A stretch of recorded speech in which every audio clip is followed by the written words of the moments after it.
Olá, muito bom dia. Muito obrigado mais uma vez pela sua companhia. Está começando mais um programa Agronegócio e eu desejo a você muita saúde e muita paz. E no programa de hoje nós vamos falar da influência do fenômeno climático El Niño. Você vai ver uma conversa que eu tive com um especialista em pecuária de corte que falou da importância de fazer o simples bem feito e colocar a gestão em primeiro lugar. Vamos falar do mercado exterior e também da compra de carne bovina brasileira pela China. E eu vou conversar com Matheus Itagiba, analista da Pátria Agronegócios, e nós vamos falar da transição de foco no mercado dos grãos dos Estados Unidos para a safra sul-americana. O programa Agronegócio já está no ar.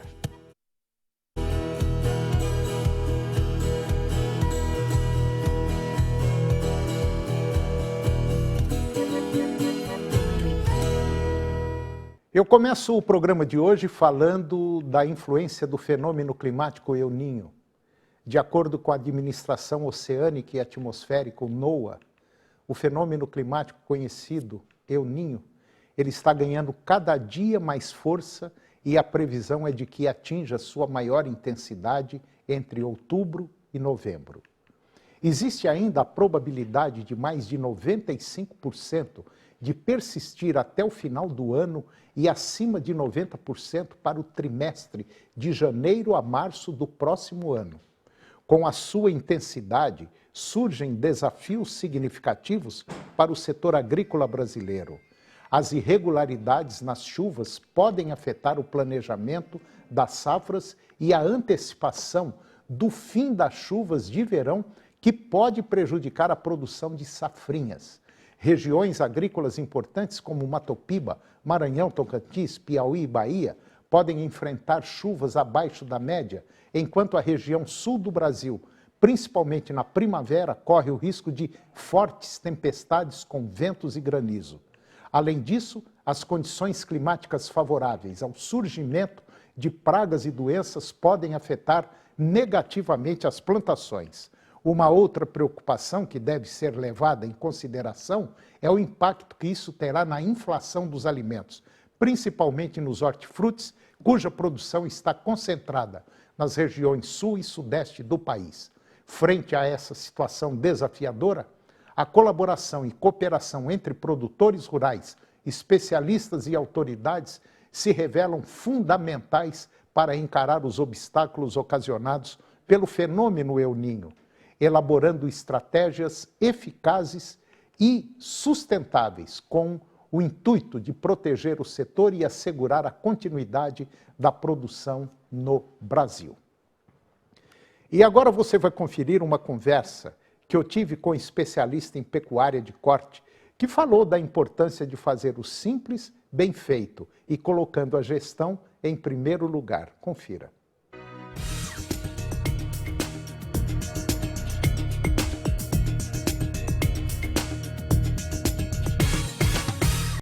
Eu vou conversar agora com Flávio Dutra. Flávio Dutra é pesquisador da APTA, um instituto muito importante de pesquisa aqui no nosso país. E o Dutra vem fazendo um trabalho já há alguns anos, muito interessante. E para muitos pecuaristas que adotaram essa tecnologia, os resultados são excelentes. É o chamado boi 777. Dutra, o que é o boi 777? Bem, nós pegamos um animal nas diferentes etapas da vida dele e dividimos esse animal. Aí a coisa mais simples que a gente tem que pensar para o pecuarista é falar uma linguagem comum para todo mundo. O que é um bezerro bom? É um bezerro que pesa 200 quilos, 220 quilos, está na média das 7 arrobas. Tem muita gente desmamando bezerro com 240, 250, 280. Essa turma está muito acima da média. O problema é que tem muita gente que desmama esse bezerro lá com 150, 160, 170 quilos. Esse bezerro, tranquilamente, ele fica um ano ou mais na fazenda daquele outro que já desmamou melhor. Então, assim, esse é o princípio, é a base. A base do sistema de produção está na qualidade do bezerro que você vai recriar depois. Então, isso a gente tem que falar que isso envolve genética, Isso envolve nutrição da mãe, então você tem que saber escolher o tipo de sêmen ou de touro que você vai utilizar. Essas são informações cruciais. Dever de casa feito, vem a recria. O problema da recria é que é uma recria normalmente longa. Em geral, essa recria demora 18 meses, 24 meses. No sistema do 777, o que a gente fez? A gente trouxe essa recria para um ano. Antecipa. Então, agora a gente está fazendo até um pouco mais. Nós estamos antecipando a recria para 8 meses. Então, se eu desmamei um bezerro com 7, 8 meses e faço uma recria com 12 meses, ele vai iniciar a terminação com 20 meses de idade. Esse animal mais jovem, ele é mais eficiente, né? A gente tem que hoje, o custo da produção está muito alto e a essência desse sistema de cria e recria feita a pasto. O segredo da fazenda está na eficiência de manejo das pastagens. E aí o pecuarista erra demais. Tá? Então, assim, dever de casa bem feito. Aqui no Goiás, como a gente fala, tem um amigo que faz um trabalho bem feito, muito bem feito. Dever de casa, né? Que ele criou o chamado fuxico, que você conhece. O que é? Eu estabeleço as alturas, altura de entrada e altura de saída. É o prato de salada que o meu boi vai comer. Quanto melhor for esse prato de salada que ele estiver comendo, ou seja, o extrato de pasto que ele está comendo, mais ele vai desempenhar. E num cenário igual nós estamos vivendo, da arroba, do jeito que está, nós temos que preconizar produção a pasto, com eficiência de colheita de pasto. E aí a gente usa a estratégia de suplementação para dar uma pitada a mais, ou seja, aquilo que o pasto não está fornecendo, a gente fornece via coxo. Quando a gente faz essas duas etapas bem feitas, aquela última etapa da terminação, que é uma etapa mais difícil, ela se torna mais fácil. Então, ou seja, é um efeito cascata. Faz a primeira etapa bem feita, faz a segunda etapa bem feita e, consequentemente, faz a outra etapa bem feita. E isso dá o quê? Permite você abater um boi com 21 arrobas em até 2 anos de idade. Atende os mercados, China e etc. Entendeu? E faz também uma coisa que a gente gosta, né? Uma carne de melhor qualidade. Obviamente que esse ano nós estamos passando por um cenário caótico. A arroba caiu demais da conta. Agora, antes da gente começar a discutir sobre por quanto a gente vai vender o nosso boi, uma coisa extremamente importante, Toninho, é saber quanto custa para produzir. A hora que a gente entra para dentro das fazendas e começa a falar de custo de produção, a maioria dos pecuaristas brasileiros não sabe quanto custa aquela arroba que ele está produzindo. Então, ele não pode achar que ele está vendendo por 200, ou ele vai vender por 250, ou vai vender por 300. Esse é o fim da linha. Eu tenho que fazer uma gestão de produção e de custo de produção dentro da minha fazenda. Porque aí eu tomo medidas corretivas na hora certa. As tecnologias que a gente gera como pesquisador estão aí. Basta o pecuarista saber usá-las, porque elas funcionam. E você sabe por que elas funcionam? Porque hoje a gente já tem um monte de pecuaristas que adotam esse sistema 777 e que estão com as suas eficiências, tanto produtivas, aliada à eficiência econômica. As duas têm que estar andando junto. E de maneira geral isso não é observado, né? De maneira geral. É que parece o seguinte, né? O gado, a gente tem tanta paixão pelo gado, assim, a gente fica olhando para ele com muita paixão. Assim, é óbvio que a gente tem que olhar para as coisas que a gente trabalha, que a gente gosta. Mas eu tenho que ficar atento aos números. O que mais importa hoje é um diagnóstico, são os números. Né? Nós aqui já estamos ficando de cabelo branco, né? Ficando, não estou falando que estamos. E o que a gente faz hoje cada vez mais? Os nossos diagnósticos, tá? Então, assim, a gente tem que levar o que a gente faz conosco para dentro da fazenda, fazer check-ups, tá? Isso é importante conhecer. Quanto mais eu conhecer da minha fazenda, mais eu tenho poder de tomar uma decisão melhor. Essa crise vai ajudar a pecuária? Eu acho que vai dar uma sacudida nas coisas. É o seguinte, toda vez que a gente está com a botina mais apertada, a gente arranca a botina do pé e vai descobrir se tem alguma coisa, se tem uma pedra, se tem um prego lá dentro dela, para a gente poder dar uma consertada, porque não dá para andar com essa botina do jeito que ela está. Então o que está acontecendo? o pecuarista vai ter que olhar mais para dentro da fazenda. E o segredo da fazenda, o melhor capital que você tem na sua fazenda, não são os seus bois, são os seus pastos. Melhor manejo de pasto. Ah, eu tenho um pasto grande, divide esse pasto, começa a rotacionar melhor. Ou seja, feijão com arroz. Nós estamos vivendo um momento de trabalhar com um bom prato de feijão com arroz. Eu acho que isso está acontecendo, tá? Eu tive a oportunidade de viajar para vários estados agora, esse ano. A crise é verdadeira, mas eu tive a oportunidade de visitar fazendas que fizeram o dever de casa bem feito, estão ganhando dinheiro, mesmo num cenário de arroba do jeito que está. Então o problema não é o preço da arroba. O problema não é o preço da arroba. Obviamente que o preço da arroba ajuda, claro, entendeu? Mas aquela história é o seguinte, as margens da atividade pecuária não é diferente, por exemplo, da margem do cara que é dono do posto de gasolina, do cara que é dono do hotel, do cara que é dono da lanchonete. O que o cara da lanchonete e do posto de gasolina tem que fazer para poder melhorar o sistema de produção dele, lá da lanchonete e do posto de gasolina? Produzir mais, vender mais, com mais eficiência, ter melhor relacionamento, no caso lá da lanchonete, do posto de gasolina com o cliente. E nós que estamos para dentro da fazenda, o que nós estamos fazendo? Ou seja, eu acho que é importante ir nos sindicatos de produtores, conversar, trocar experiências, tá? Do que você está fazendo de melhor. Tá? Porque não adianta eu ficar ali chorando que a arroba está ruim, que a culpa é do fulano, que a culpa é do Beltrano, porque enquanto eu estiver colocando a culpa nos outros, eu estou gastando energia que eu deveria pegar essa energia e jogar lá para dentro da minha fazenda e procurar a solução. Eu garanto para você que a solução existe. Quando a gente visita, por exemplo, sistemas de produção nos Estados Unidos, eu tive a oportunidade de várias vezes para lá, toda vez chegava no confinamento, e esse boi? Eu falava, esse boi hoje vai dar um prejuízo médio de $100. Mas por que você continua? Eu falei assim, esse ano eu estou tomando prejuízo. E o que eu ganhei o ano passado? E o que eu estou planejando para ganhar no ano que vem?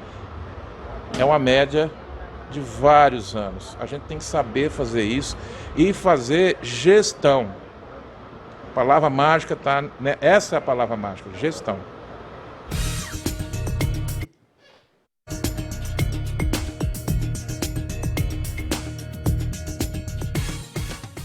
E depois do intervalo, nós vamos comentar do mercado exterior e também da compra de carne bovina pela China. E eu vou conversar com o Matheus Itagiba, analista da Pátria Agronegócios, e vamos falar da transição de foco no mercado dos grãos dos Estados Unidos para a safra sul-americana. Nós voltamos já, é um minutinho só.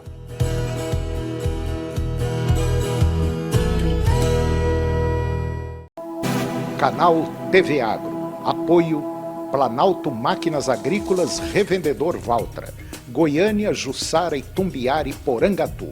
Estância Bahia Leilões. Estância Bahia, a serviço da pecuária brasileira. Europoços Artesianos. Poços com até 800 metros de profundidade. Nutroeste, nutrição animal. Tecnologia de resultados a serviço do pecuarista. Volumoso X-Gold Pasto. Pastagens com raízes profundas. Canal TV Agro, o canal do agronegócio.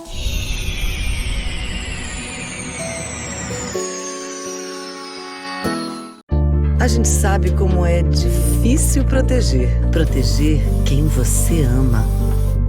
O que você ama.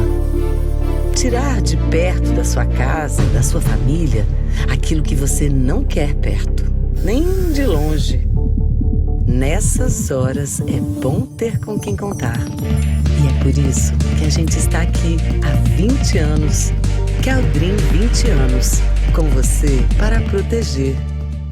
O que é o Senar Mais? É um programa do Senar que leva assistência técnica e gerencial para vocês produtores. Um técnico de campo irá te acompanhar por 2 anos. Ele fará um diagnóstico da sua fazenda, faz um planejamento junto com você, te orienta sobre tecnologias, manejo, oferecendo cursos para qualificação e o principal, fará o gerenciamento mensal da sua atividade. E o que é melhor, sem cobrar nada por isso.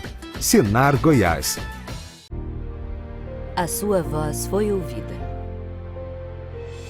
Agora, a Expedição Meia Ponte conta com a sua participação para defender o rio. Visite as estações de educação ambiental e participe de palestras, jogos e ações pedagógicas. Veja de perto e aprenda sobre os fatores que agridem o rio. Junte-se a essa luta em defesa do Meia Ponte. Câmara Municipal de Goiânia, a voz que vem do cidadão. Se você curte esportes e quer ficar muito bem informado, então não perca o Serra Dourada Esportes, de segunda a sexta, 11h30 da manhã, e aos sábados, 1h30 da tarde, na TV Serra Dourada SBT. Agronegócio. Oferecimento Moinho Fino. A delícia que é o nosso café de todos os dias. Puríssimo. Senar Goiás, a maior escola da terra. Seu New Holland precisa de uma peça? Clica na Carpal que chega. carpaltratores.com.br. Keldrin, 20 anos protegendo sua família.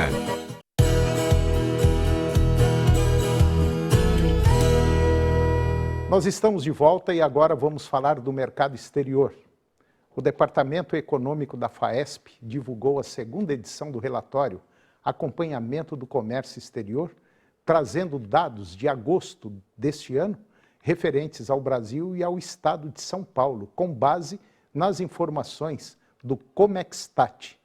O relatório revela que, em agosto deste ano, o saldo da balança comercial brasileira atingiu um impressionante superávit de 9,5 bilhões de dólares, destacando o agronegócio com um superávit de 14 bilhões de dólares, enquanto os outros setores apresentaram um déficit de 4,5 bi. No cenário do estado de São Paulo, a situação foi mais desafiadora. Com um saldo negativo de 438 milhões de dólares, o agronegócio se manteve positivo, gerando um superávit de 2,1 bilhão de dólares, mas não foi suficiente para compensar o déficit de 2,6 bi em outros setores no acumulado de janeiro a agosto. São Paulo registrou um saldo negativo de 3 bilhões e 100 milhões de dólares. E agora vamos falar um pouquinho do mercado externo da carne bovina. A China segue sendo o principal destino de pouco mais da metade de todo o volume de carne bovina escoado pelo Brasil neste ano. No entanto, os preços pagos pelos chineses pela carne nacional vêm recuando com certa força nos últimos meses. Em agosto, o preço pago pelo país asiático foi o menor desde novembro de 2021, conforme dados divulgados pelo CPEA.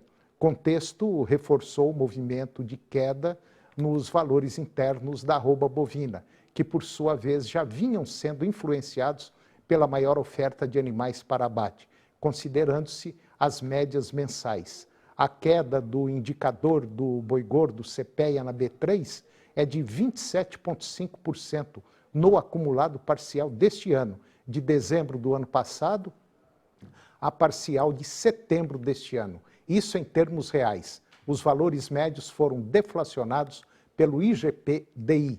Ressalta-se, contudo, que neste início de setembro houve certa diminuição na oferta de boi gordo em diversas regiões pesquisadas pelo CPEA, contexto que fez com que os preços da arroba reagissem em muitas praças. E agora eu vou conversar com Matheus Itagiba. O Matheus é analista da Pátria Agronegócios e nós vamos falar da transição de foco nos mercados dos grãos lá dos Estados Unidos para a nossa safra aqui sul-americana. Matheus Itagiba, muito bom dia, muito obrigado pela sua presença. Tá tudo bem? Tudo bem, Toninho. Bom dia a você, bom dia à nossa audiência. Vamos lá falar sobre essa transição de foco. Bom, Matheus, durante esses últimos 3 meses aí, houve muito buchicho em relação à safra americana. Vai produzir, não vai produzir, vai chover, não vai chover. Agora vai produzir muito, daí a pouco vai produzir pouco. E, enfim, virou aquela salada de frutas. E agora já está basicamente finalmente, né? Finalmente chegamos ao período de colheita da safra norte-americana. Justamente o foco, principalmente no mercado da soja, era todo lá, né? Como desenvolver o plantio. A questão do milho, realmente, como a segunda safra brasileira é muito forte, tem uma influência um pouco menor do que vai acontecer e o que acontece lá nos Estados Unidos. Mas, de fato, até agora, o mercado climático vinha mandando muito por lá, né, a questão do El Niño. Tiveram uma seca por mais de 50 dias lá nos Estados Unidos, chegou a quase 70 dias em algumas regiões. Então, ocorreu a antecipação de ciclo em parte da cultura da soja e agora eles têm um início bastante acelerado da colheita, né, com resultados satisfatórios na parte leste dos Estados Unidos e não tão satisfatórios na parte oeste. Porém, como a gente focou agora na transição de foco para o mercado brasileiro, porque afinal agora começa o plantio aqui no Brasil, né, e de fato já está acelerado, aproveitando as condições, né, as chuvas em algumas localidades. Porém, é bastante importante ficar alertos, tanto a questão do clima brasileiro, afinal, o El Niño, esse fenômeno aí, que é o contrário da Laninha, né, ele vai atingir o Brasil com a possibilidade de seca nessa cinturão, nessa parte do Mato Piba, essa faixa do Mato Piba, certo? E então pode ocorrer alguns problemas de produção aqui no Brasil. Então é bastante arriscado apostar em uma safra cheia por aqui, né? E também, Toninho, é muito importante a gente ter atenção na questão dos noticiários. Afinal, muita gente aí vai falar que a China está saindo do mercado agora, não está diminuindo a compra do Brasil para poder comprar no ano que vem. Bom, a gente tem que ficar muito fora desse sensacionalismo, né? Afinal, é normal que a China diminua o volume de compras da soja brasileira, afinal, eles já compraram mais de 92 milhões de toneladas até a atualização da semana passada, devem ultrapassar os 100 milhões de toneladas até o final desse programa de exportação. Então, o normal é que diminua o ritmo daqui e comece a comprar dos Estados Unidos a soja, né? E aqui continua forte o programa de exportação do milho. Então, é muito importante, nesse caso, a gente ficar atento aos noticiários e não cair no sensacionalismo. O que está me preocupando muito não é nem a produção norte-americana, é mais a condição climática aqui no Brasil. Essa daí realmente está assustadora. Eu vou dar só um exemplo muito rapidinho. Aqui na televisão tem um jardim e já há alguns anos eu trouxe duas mudas de orquídea e coloquei num pé de coqueiro ali, onde é o normal da orquídea ficar. E essa orquídea, as duas, elas só produzem flores em dezembro. Só em dezembro. Por incrível que pareça. Hoje já está soltando o pendão para dar flor. O que significa isso? Significa que as condições climáticas não estão como a natureza preconizou, pelo menos o ano passado, ano retrasado e outros anos por aí. Houve uma mudança significativa. Parece uma bobagem, mas não é não. É um sinal de que as coisas não estão caminhando como a gente gostaria que caminhasse. De fato, as plantas elas têm uma grande sensibilidade ao clima, né? As condições de umidade e as condições de incidência solar sobre as folhas, né? Elas conseguem, de fato, perceber isso e elas têm mecanismos que disparam, né, na fisiologia dela alguns tipos de reação, como, por exemplo, os brotos que foram emitidos pela orquídea do Toninho. Isso acontece também com a soja, né? Nos Estados Unidos aconteceu uma antecipação de ciclo para boa parte da safra, né? E eles conseguiram, a soja, com essa antecipação, ela conseguiu produzir um pouco antes, mas com, fatalmente, um resultado inferior ao que era esperado, né? Eu estava comentando, inclusive, a questão da produção da soja total nos Estados Unidos é esperada em cerca de 10 milhões de toneladas, ao que era esperado lá no primeiro relatório do USDA lá de março, certo? Em cerca de 112 a 113 milhões de toneladas, mas conforme vão saindo os dados, né, de produtividade, pode ser que esses números sejam novamente reajustados para baixo, devido à questão climática. Então, resumindo tudo isso aí, significa dizer o seguinte, que nós poderemos ter fatos climáticos diferenciados de anos anteriores. Inclusive, hoje no programa nós falamos sobre o El Niño. Lá na região do Mato Piba pode ter um pequeno problema. Aqui na região sul do Brasil já poderá ter totalmente adversas condições lá do Mato Piba. E aqui no Centro-Oeste poderemos ter chuva, talvez até em excesso. Então, é uma situação, e é aquilo que a gente sempre diz, plantar a gente sabe que planta.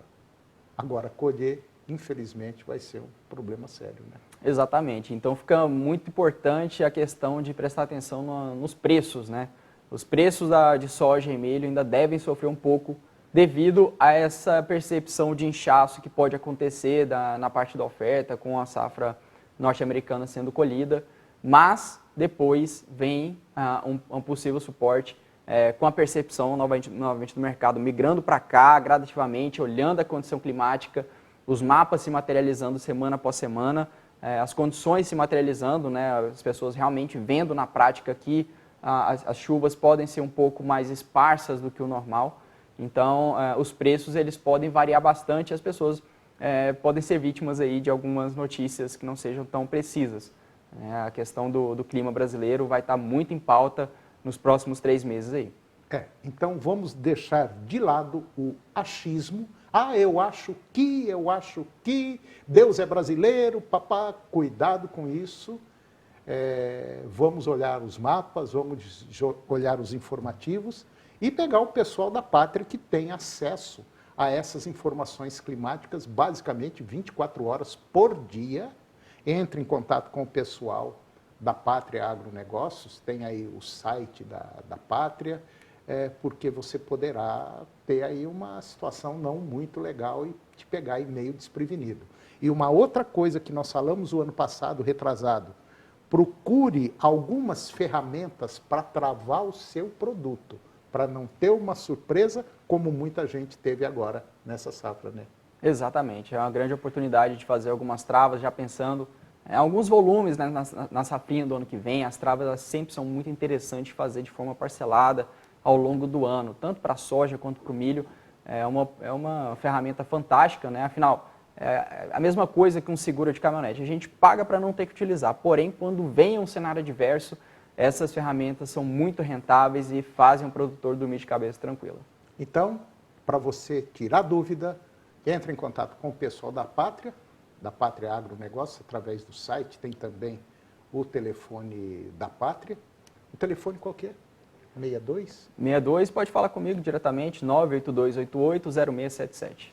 98288-0677. Bate um papo aí, pergunta que o pessoal está muito bem informado em relação a essas condições climáticas. Matheus Itagiba, muito obrigado pela sua presença, muito obrigado mesmo. E vamos torcer para que o El Niño não prejudique tanto a safra brasileira agora desse ano, porque muita gente já passou um perrengue desgramado com a safra passada. Exatamente, Toninho, vamos torcer. Um abraço à nossa audiência e obrigado por receber novamente. Obrigado. E o programa de hoje chegou ao fim. E eu termino o nosso programa com a seguinte frase: as dificuldades são o aço estrutural que entra na construção do caráter. Um grande abraço, muito obrigado pela sua companhia, que Deus nos abençoe e até o próximo programa.